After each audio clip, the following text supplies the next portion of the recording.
ലക്ഷ്മി ഈ വാർത്ത ആര് പറഞ്ഞാണ്? സുഭാഷ് ഒരു 6 മണിക്ക് ശേഷം വിളിച്ചു പറയുന്നത്. അപ്പോഴാണ് ഞങ്ങൾ അറിയുന്നത്. ഭയങ്കര സന്തോഷമായി. ഉച്ചയ്ക്ക് മുതലെല്ലാവരും വാർത്ത കേട്ടു. പക്ഷെ വൈക്കങ്കാര് 2 പേര് ദേശീയ പുരസ്കാരം പങ്കിട്ടല്ലേ? അതാണ് കൺഗ്രാജുലേഷൻസ്. വൈക്കങ്കാര് തൂക്കി. മോള് അവാർഡ് കിട്ടിയ പാട്ടിൽ 2 പേരും പറയാം.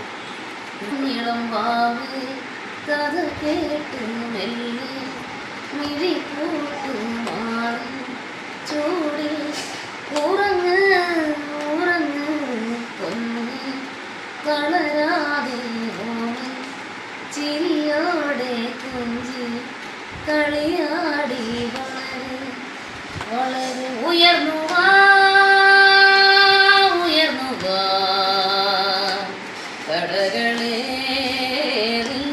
ഉടച്ചു വാ ഉയർന്നു വാ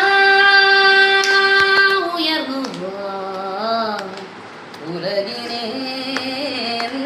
ജയിച്ചു വാ. മോക്ക് ഇത് ദേശീയ പുരസ്കാരമല്ലേ കിട്ടുള്ളൂ. പക്ഷെ മലയാളികള് മോക്ക് ഓസ്കാർ പുരസ്കാരം തന്നു കഴിഞ്ഞു. അതിനുശേഷം ദേശീയ പുരസ്കാരം. അതെ, എല്ലാവരുടെയും ചുണ്ടില് ഈ പാട്ടാണ് അല്ലേ? അതെ അതെ അതെ.